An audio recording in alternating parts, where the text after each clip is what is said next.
lecture du chapitre 14 de l'Évangile selon saint Jean, à la deuxième enseignement de Jésus sur le don de l'Esprit Saint Paraclet.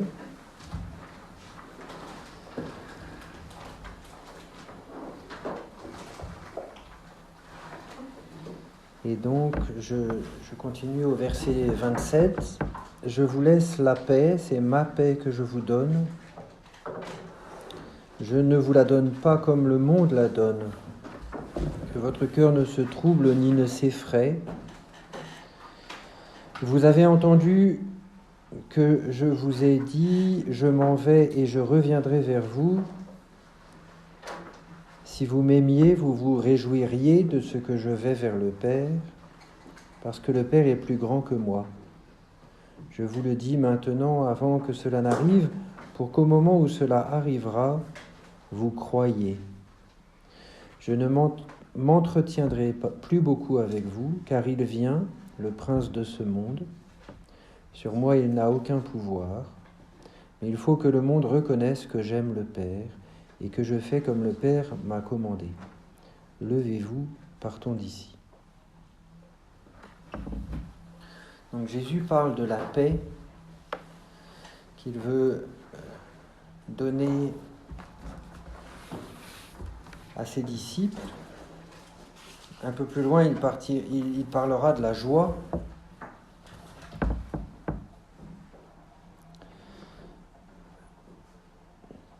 Dans les deux cas, c'est un peu étonnant, parce que la Sainte Seine, c'était sûrement pas très paisible, ni très joyeux, en tout cas dans le cœur des apôtres, qui, d'ailleurs Jésus lui-même leur dit, ne soyez pas troublés, sans doute parce qu'ils l'étaient précisément.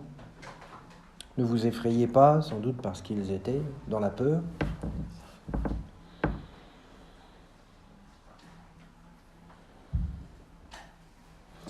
Et puis, on se souvient des paroles de Jésus dans Saint Luc.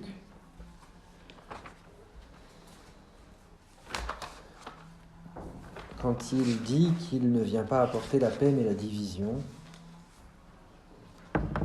C'est Luc chapitre 12, verset 49. « Je suis venu jeter un feu sur la terre, et comme je voudrais que déjà il fût allumé, je dois être baptisé d'un baptême.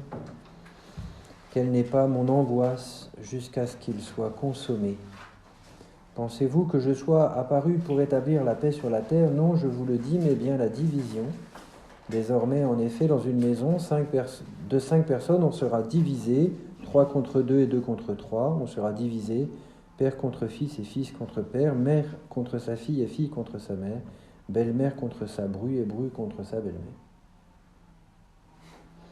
Alors, ce qu'il dit là, c'est en plus clairement en référence à sa passion, parce que quand Jésus dit « Je suis venu jeter un feu sur la terre », c'est quand même sans doute le feu de l'Esprit Saint,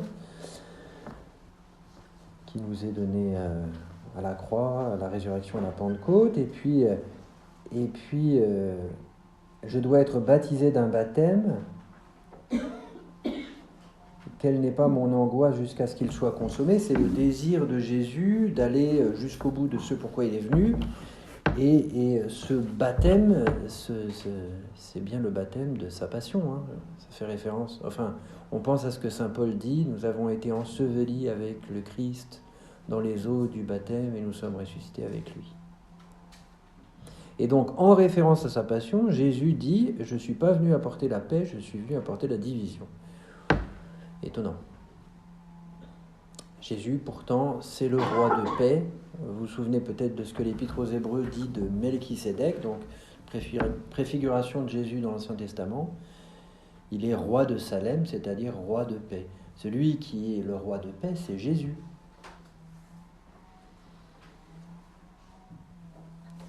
Alors, il est venu apporter la paix ou la division ? Alors, ce que nous dit là Jésus dans l'Évangile selon saint Jean, c'est « Je suis venu vous apporter une certaine paix, mais pas comme le monde la donne. » Parce que précisément, ça passe par la croix.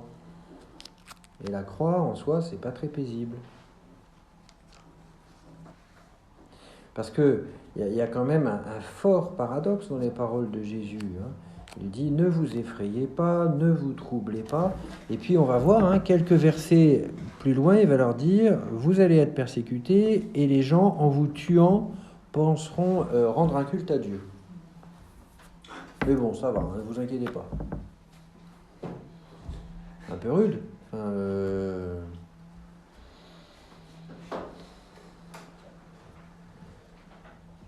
Mais ça c'est le mystère de la croix.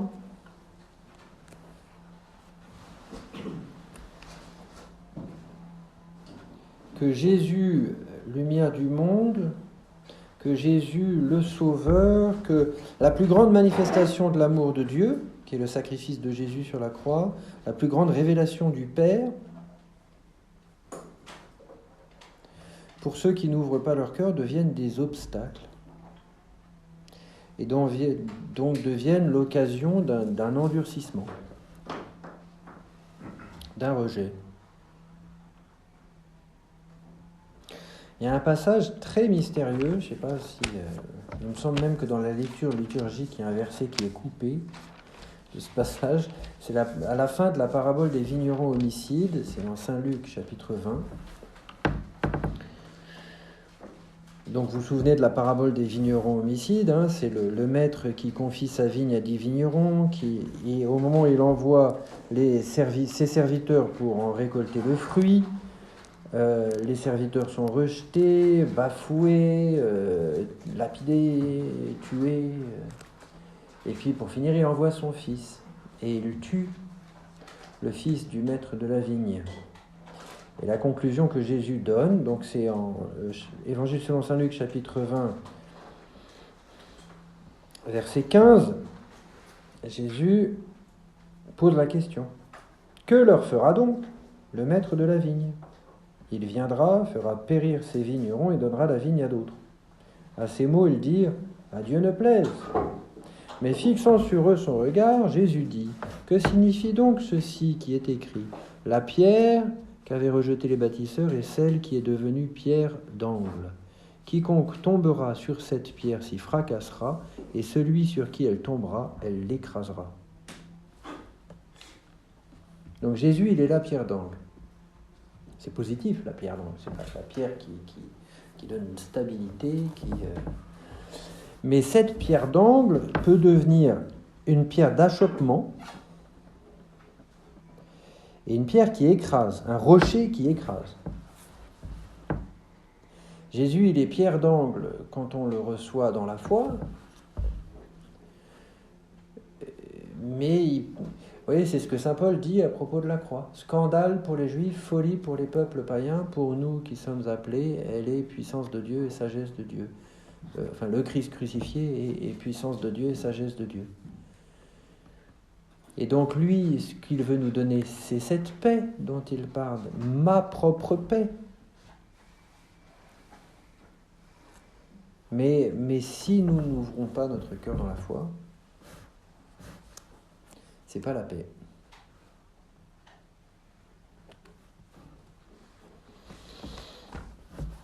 C'est la division.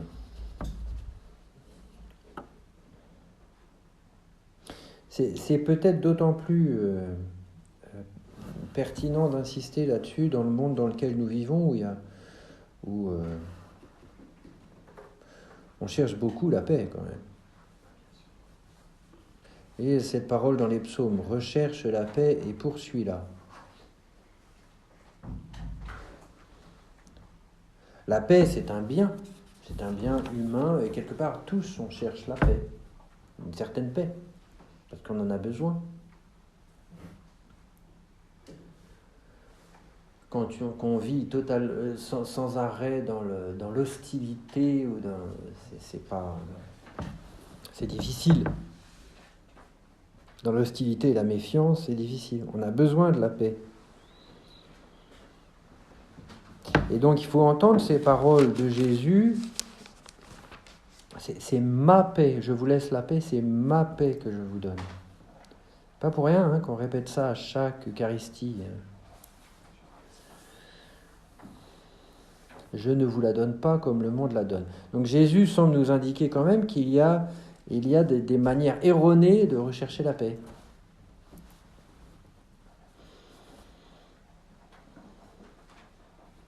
On peut rechercher la paix comme une espèce comme on recherche une espèce de parfait équilibre égocentré, où je sois dans la paix parfaite. Sans doute à la fois très fragile et peut-être illusoire. On peut aussi être dans une certaine paix qui vient d'une espèce d'indifférence repue. On se laisse troubler par rien, parce qu'en fait,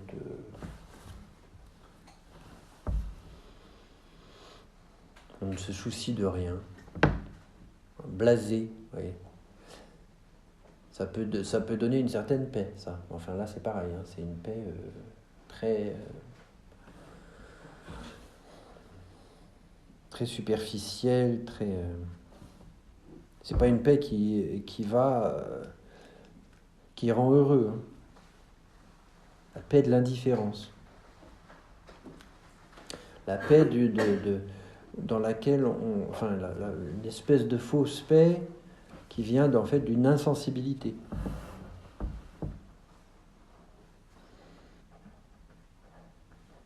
Je me souviens de quelqu'un qui travaillait comme infirmière dans un service de soins palliatifs où elle voyait mourir des enfants tous les jours. Et elle me disait, presque tous les jours, c'était un service de soins palliatifs dans un hôpital en France où c'était que des enfants cancéreux. Et elle disait, elle a fini par démissionner, parce qu'elle disait, ou je me blinde, et donc je cultive une insensibilité, ou je deviens folle.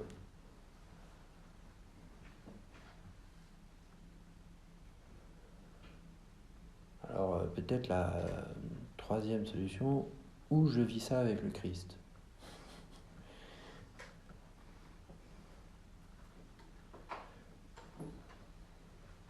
Où j'essaye de recevoir cette paix-là dont il parle. Cette paix-là, pas une autre. Mais dans un monde comme le nôtre, où facilement on vit dans la peur ou dans une espèce d'agitation un peu artificielle, voilà, il faudrait peut-être qu'on médite beaucoup sur cette paix que Jésus veut nous donner. Et cette paix, elle vient de quoi ? Elle vient de sa présence. Je m'en vais, je reviendrai vers vous. Pourquoi on est dans la paix ? Parce que Jésus est fidèle à sa promesse et donc il ne va pas nous laisser seuls. Et donc c'est la présence de Jésus qui nous met dans la paix. Et après, dans le chapitre suivant, il va expliquer « Demeurez en moi et moi en vous ». C'est ça qui nous donne la paix. C'est le fait d'être avec Jésus.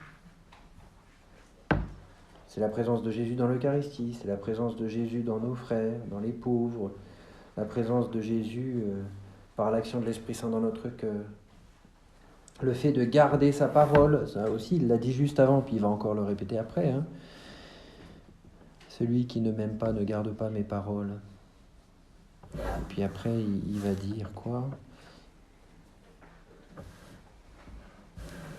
Si vous demeurez en moi et que mes paroles demeurent en vous, demandez ce que vous voudrez et vous l'aurez.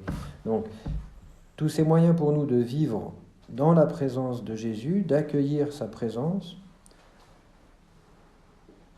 nous font participer à sa paix.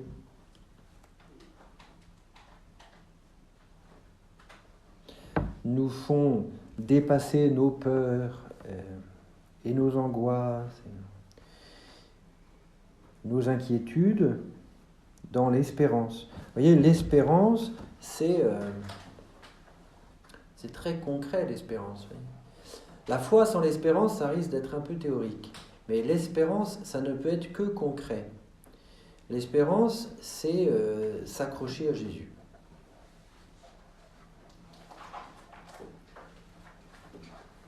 L'espérance, c'est Jésus, bouée de sauvetage. Vous voyez, c'est Saint Pierre qui coule Saint Pierre qui marche sur les eaux et qui coule, et qui se tourne vers Jésus et qui lui dit « Seigneur, sauve-moi ».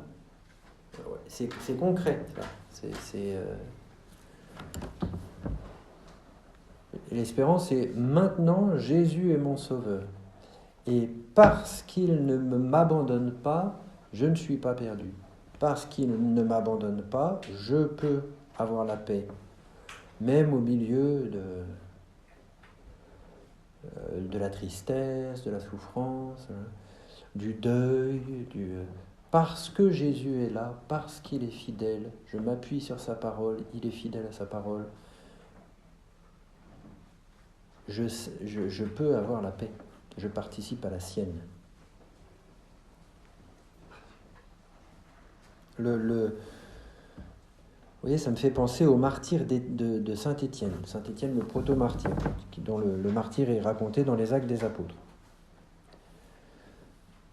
Donc il se fait lapider, et les dernières paroles d'Étienne sont sur le modèle des paroles du Christ en croix. Étienne, comme Jésus a dit, Père, pardonne-leur, ils ne savent pas ce qu'ils font.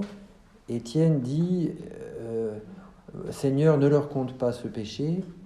Comme Jésus a dit, Père, entre tes mains, je remets mon esprit. Étienne dit, Seigneur Jésus, reçois mon esprit. Et on voit que Étienne, il vit ce moment-là avec le Christ, habité de la parole du Christ. Et c'est pour ça qu'il est tourné vers le ciel. Et c'est pour ça qu'il n'est pas juste une pauvre victime de la violence des hommes. Mais dans le cœur d'Étienne, à ce moment-là, il y a une paix. Ça ne veut pas dire qu'il a pas mal. Voyez. Ça ne veut pas dire que c'est pas terrible ce qui se passe. Mais dans son cœur, il y a une paix. Et cette paix vient du Christ. De la manière dont il le vit avec le Christ. Alors, c'est plus facile à dire qu'à faire.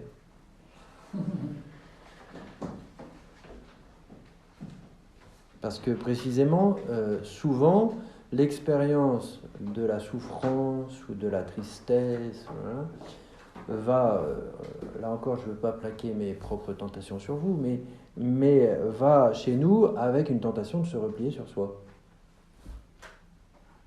Et donc de ne pas être tourné vers Jésus, mais d'être tourné vers nous-mêmes. Alors ça, c'est le piège.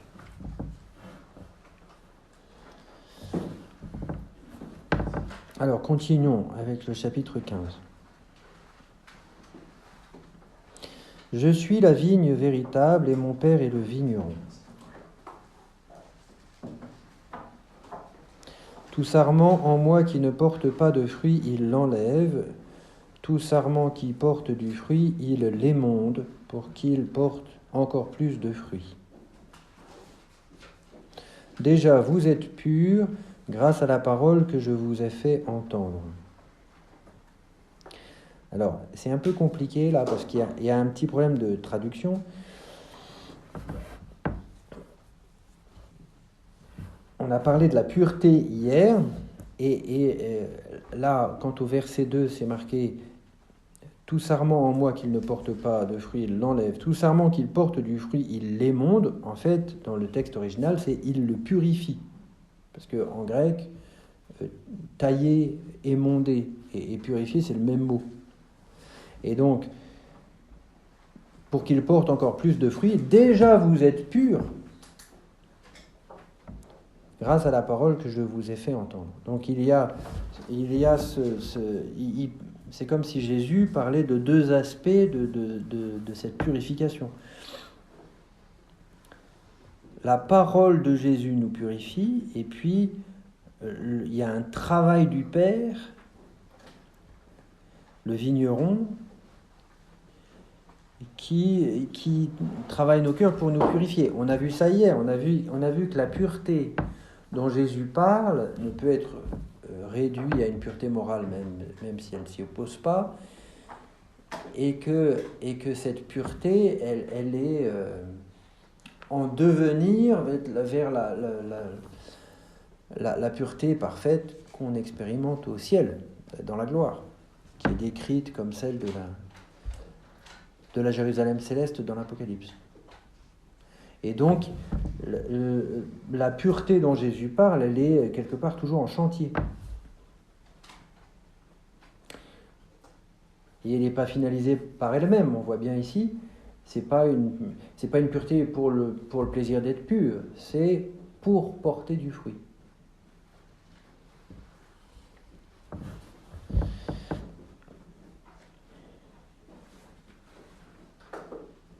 Demeurez en moi comme moi en vous.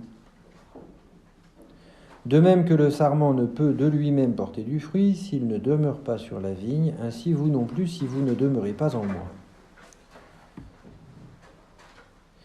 Je suis la vigne, vous les sarments, qui demeure en moi et moi en lui, celui-là porte beaucoup de fruits, car hors de moi vous ne pouvez rien faire. On voit bien que c'est là le cœur du problème, enfin de la question, de vivre avec Jésus, de demeurer en moi et moi en lui.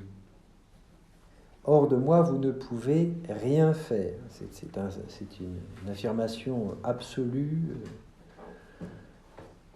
C'est pas juste sans moi, vous pouvez faire que 50% ou la moitié du chemin. Non, non, sans moi, vous ne pouvez rien faire. Il n'y a qu'en étant unis à Jésus qu'on peut porter du fruit. De quel fruit s'agit-il ? Si quelqu'un ne demeure pas en moi, il est jeté dehors comme le sarment et il se dessèche. On les ramasse et on les jette au feu et ils brûlent. Si vous demeurez en moi et que mes paroles demeurent en vous, alors là, c'est une indication très précieuse. Concrètement, si vous demeurez, pour que Jésus demeure en nous, il faut garder sa parole. Et si vous demeurez en moi et que mes paroles demeurent en vous, on a vu avant que pour ça, on a besoin de l'Esprit Saint Paraclet.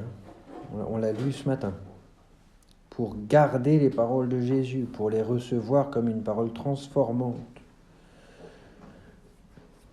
Si vous demeurez en moi et que mes paroles demeurent en vous, demandez ce que vous voudrez et vous l'aurez.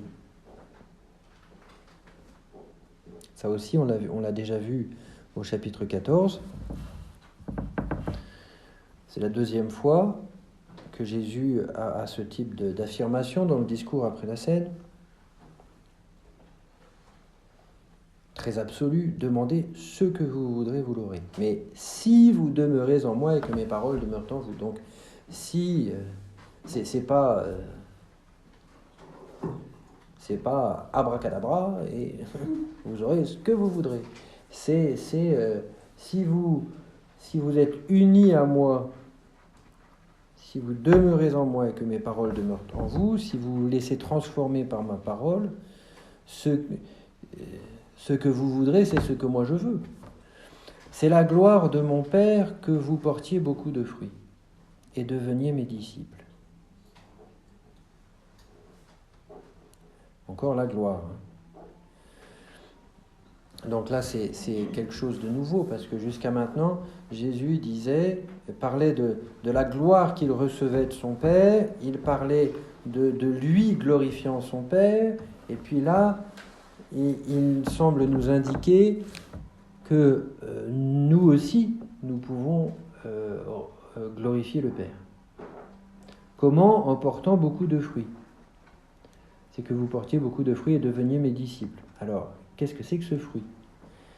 Comme le Père m'a aimé, moi aussi je vous ai aimé, demeurez dans mon amour. Si vous gardez mes commandements, vous demeurerez en mon amour. Comme moi j'ai gardé les commandements de mon Père et je demeure en son amour. Je vous dis cela pour que ma joie soit en vous et que votre joie soit complète. Voici quel est mon commandement, vous aimez les uns les autres comme je vous ai aimé. Nul n'a de plus grand amour que celui-ci, donner sa vie pour ses amis. Vous êtes mes amis si vous faites ce que je vous commande.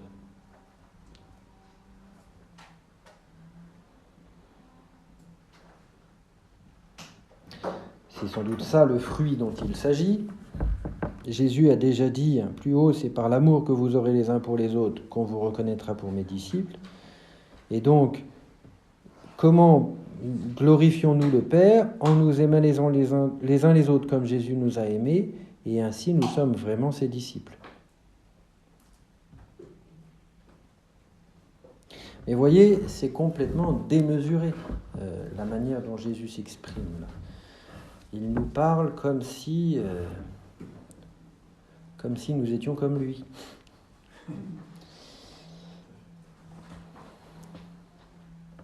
On voit bien que s'il n'y avait pas le don de l'Esprit Saint, promis, tout ça serait très, très joli, très poétique, mais ça, vous voyez, ça ne nous concernerait pas. On ne voit pas comment ça serait connecté à notre vie. Parce que c'est complètement impossible. Déjà, vous voyez, obéir au commandement du livre du Lévitique, tu aimeras ton prochain comme toi-même. Déjà, ça, si on y arrivait à peu près correctement, ça serait bien. En général, on n'y arrive pas trop. Mais alors, nous aimer les uns les autres comme Jésus nous a aimés. Et puis alors, au cas où on n'aurait pas compris, il nous explique, en quoi ça consiste, nul n'a de plus grand amour que celui-ci, donner sa vie pour ses amis. Alors on pourrait dire, oui, mais Jésus il dit aussi aimez vos ennemis. Alors il faut aussi donner sa vie pour ses ennemis.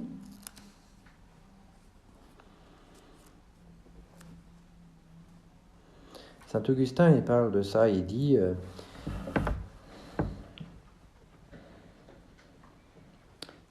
ça à propos de la première épître de Saint Jean. Il dit pourquoi Saint Jean, dans sa première épître, dit toujours aimez vos frères, aimez vos frères, aimez vos frères, puis il ne parle jamais de l'amour des ennemis. Alors qu'en fait, c'est ça qui est vraiment difficile, c'est l'amour des ennemis. Et saint Augustin répond « Parce que j'aime mon ennemi, non pas pour qu'il reste mon ennemi, mais pour que mon ennemi devienne mon frère. »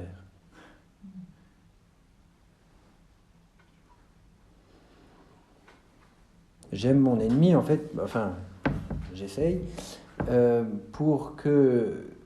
parce qu'en fait, mon ennemi, il est mon frère, même si lui, il n'est pas forcément au courant, il est mon frère. Et donc, je prie pour que Dieu change son cœur, parce que je ne veux pas qu'il soit mon ennemi. J'aime pas mon ennemi en tant qu'il est mon ennemi, en tant qu'il me fait du mal. J'aime mon ennemi parce qu'il est un enfant bien-aimé du Père, et parce qu'en fait, il est mon frère. Mais ça, voilà, pour vivre à cette mesure-là, il faut... C'est pas simplement vivre avec le Christ, c'est vivre en Jésus et lui en nous. Ça n'est possible à vivre que comme ça.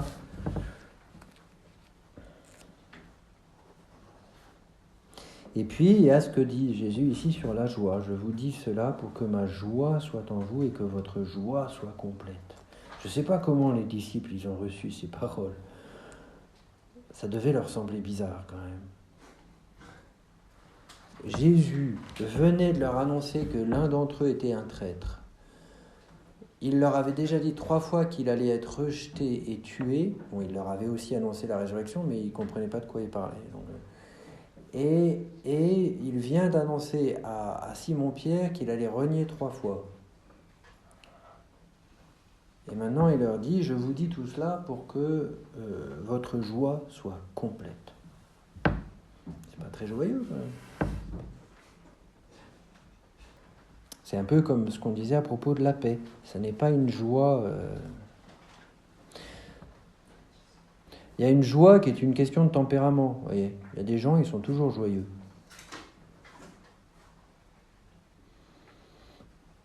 Il y a des gens qui sont joyeux alternativement.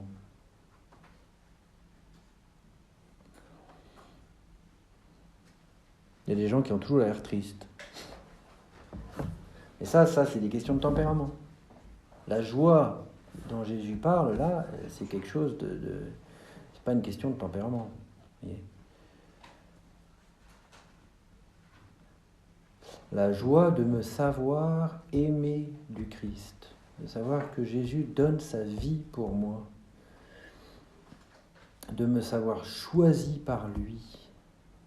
Et ça, c'est inébranlable. Vous voyez ? Quoi que je fasse, aussi indigne et imparfait que je puisse, et pécheur que je puisse être, cet amour de Jésus pour moi ne change pas.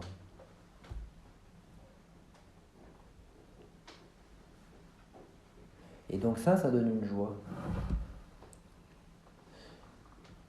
Une joie fondée dans la foi, une joie qui n'est plus... c'est pas une question de bonne humeur ou de mauvaise humeur. Oui. Nul n'a de plus grand amour que celui-ci, donner sa vie pour ses amis. Vous êtes mes amis si vous faites ce que je vous commande. C'est étonnant de dire une chose pareille. Vous imaginez si dans une amitié humaine on disait ça ?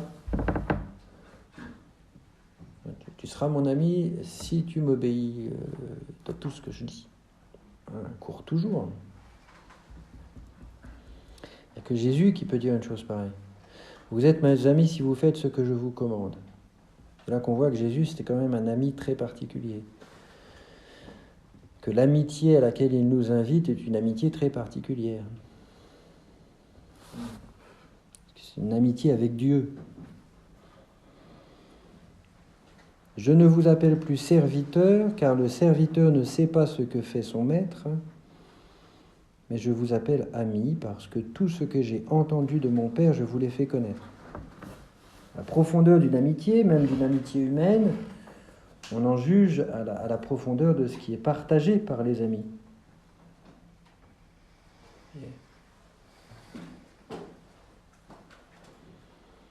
Si vous avez un ami et que ce qui vous unit, c'est l'amour de la bonne bière, c'est pas forcément une mauvaise amitié, mais c'est quand même relativement superficiel. C'est pas extrêmement profond. Si vous avez un ami et ce que vous partagez, c'est une quête de vérité qui vous habite ou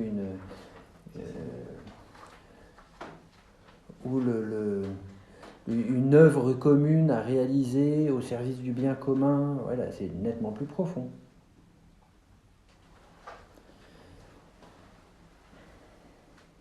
Et là, ce que Jésus nous dit, c'est que il nous partage ce qu'il a entendu de son Père. Donc il ne s'agit pas simplement d'un contenu intellectuel que Jésus nous transmet, c'est l'Évangile, c'est la vie éternelle. Comme je le disais, je crois, hier, ce à quoi nous sommes appelés, c'est d'entrer dans cette union d'amour qui existe éternellement entre le Fils et le Père. Donc, et c'est ça que Jésus nous partage, en nous révélant le Père. Et donc c'est pour ça qu'il nous dit « Je vous appelle mes amis ». Je vous partage ce qu'il y a de plus intime à ma propre vie. C'est pour ça que en Jésus, nous sommes appelés à une amitié avec Dieu. Ce qui est complètement inimaginable.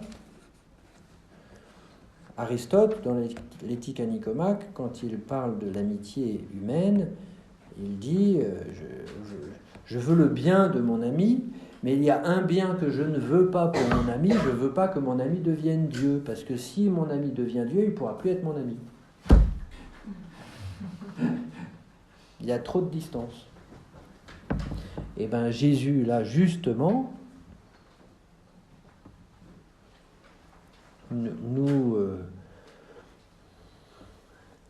nous invite à quelque chose qui est complètement au-delà de toutes nos attentes et de notre imagination, c'est d'entrer dans la vie même de Dieu.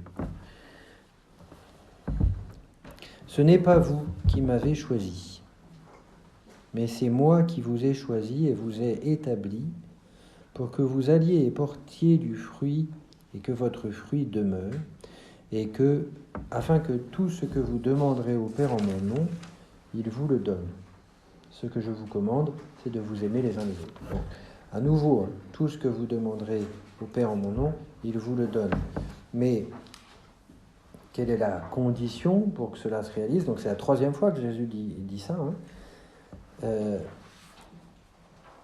C'est que d'être choisi par le Christ, d'entrer dans cette union avec lui, de demeurer en lui, que sa parole demeure en nous et que nous portions du fruit, c'est-à-dire le fruit de l'amour fraternel. Donc que nous vivions dans cette union avec Jésus, qui est fondée sur son choix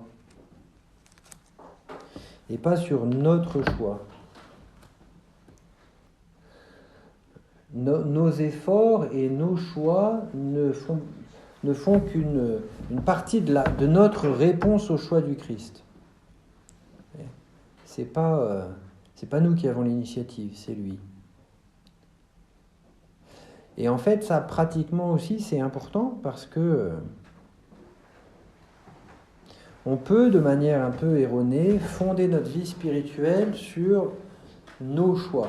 Oh, il faut que je sois fidèle à mes choix. J'ai choisi d'être chrétien. J'ai choisi de donner ma vie à Dieu. J'ai choisi. Il faut que je tienne bon. Je suis pas sûr que ce soit la bonne technique.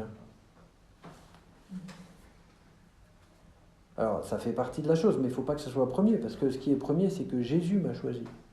Et mes choix, mes résolutions, mes décisions, c'est la manière dont, avec l'aide de sa grâce, j'essaie de répondre à son choix, mais c'est lui qui a commencé.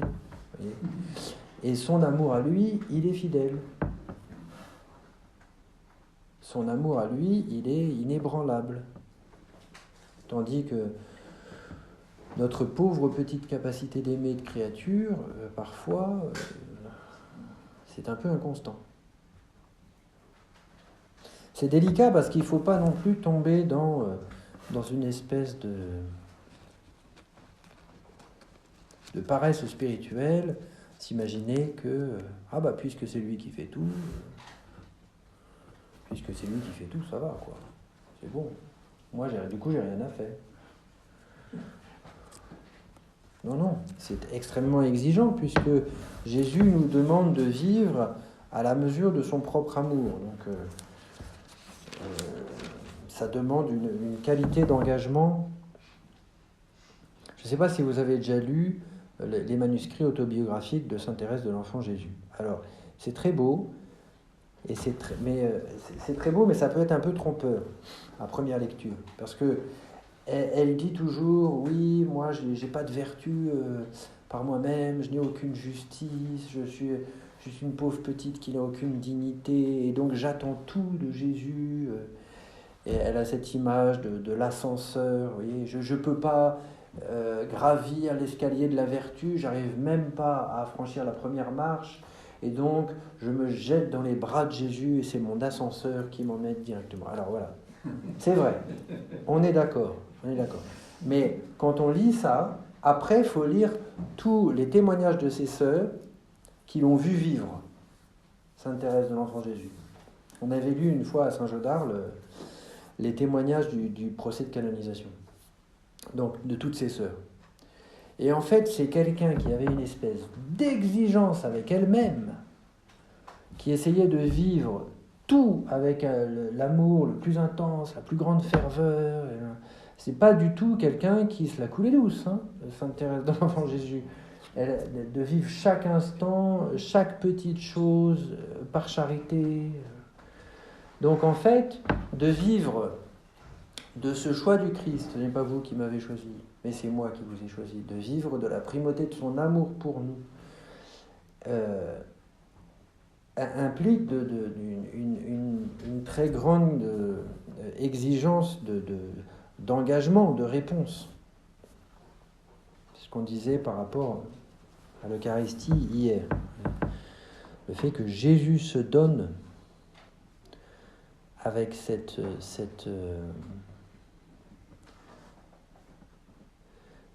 de manière totale,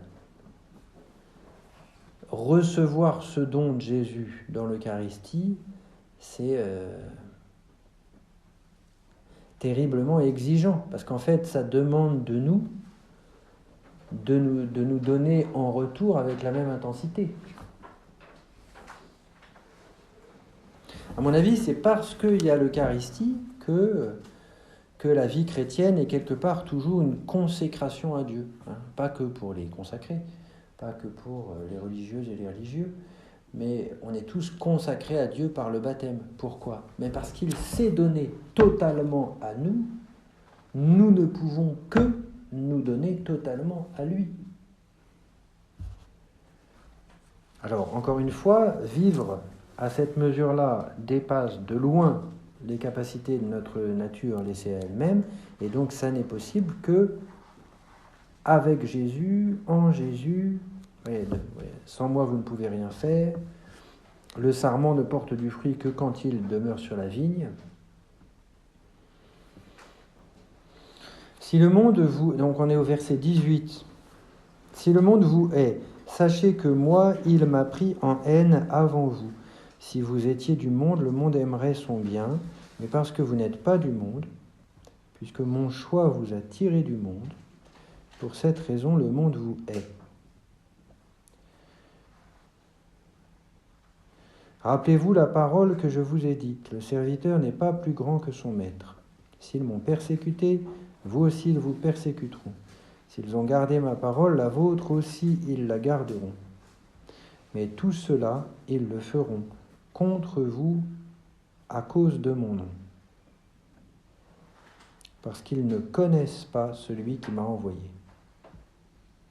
Si je n'étais pas venu et ne leur avais pas parlé, ils n'auraient pas de péché. Mais maintenant, ils n'ont pas d'excuse à leur péché. Qui me hait aussi mon Père. Si je n'avais pas fait parmi eux les œuvres que nul autre n'a faites, ils n'auraient pas de péché. Mais maintenant, ils ont vu et ils nous haïssent, moi et mon Père. Et c'est pour que s'accomplisse la parole écrite dans leur loi, ils m'ont haï sans raison. Ces paroles que Jésus prononce, il les prononce probablement dans une très grande douleur. Parce qu'il se rend compte, c'est dès le début de son ministère public, ces paroles à Nicodème qu'on a déjà citées plusieurs fois, tel est le jugement, la lumière est venue dans le monde, les hommes ont préféré les ténèbres. Et ça déchire le cœur de Jésus. Parce que lui, il est, comme dit saint Paul à Timothée, Dieu veut que tous les hommes soient sauvés et parviennent à la connaissance de la vérité. Le sacrifice de Jésus est assez puissant pour sauver tous les hommes. Et Jésus voit dans l'homme cette capacité que l'homme a de fermer son cœur, de refuser de croire, de bloquer le don de Dieu. Cette capacité que malheureusement nous expérimentons tous, parce que c'est le mystère du péché.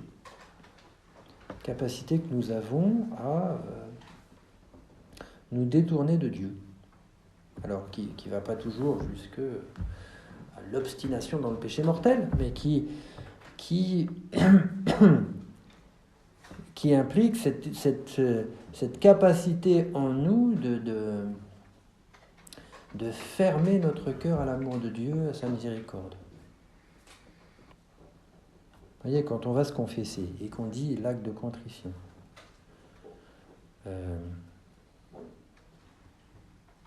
mon Dieu, j'ai un très grand regret de vous avoir offensé parce que vous êtes infiniment bon et que le péché vous déplaît. Je prends la ferme résolution, avec le secours de votre sainte grâce, de ne plus vous offenser et de faire pénitence. On fait un acte de foi dans le fait que la grâce de Dieu, qu'il nous donne, peut nous permettre de ne plus pécher. Et donc, si on pêche à nouveau, ce qui apparemment arrive, c'est que on n'a pas, à un moment ou à un autre, on n'a pas su accueillir la grâce de Dieu. Et on y a fait obstacle. On y a fait obstacle par indifférence, par orgueil, par égocentrisme,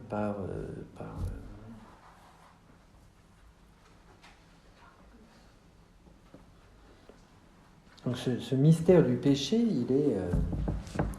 il a quelque chose d'extrêmement violent. D'ailleurs, qui se révèle dans la violence de la passion. Hein. Quand Saint Jean dit « Ils regarderont vers celui qu'ils ont transpercé », nous sommes de ceux qui regardent vers celui qu'ils ont transpercé. Moi, je suis toujours impressionné au dimanche des Rameaux ou au vendredi saint, quand on lit la Passion, et que des fois, quand on se répartit les lectures, les prêtres, il y a forcément un des prêtres qui doit prendre ou un des frères qui doit prendre la lecture de la foule, et la foule, elle crie « À mort, crucifie-le !» Quand on est celui qui doit dire ça, à mort, crucifie-le. Mais en fait, c'est pas factice. Je porte ça en moi. C'est la réalité du péché.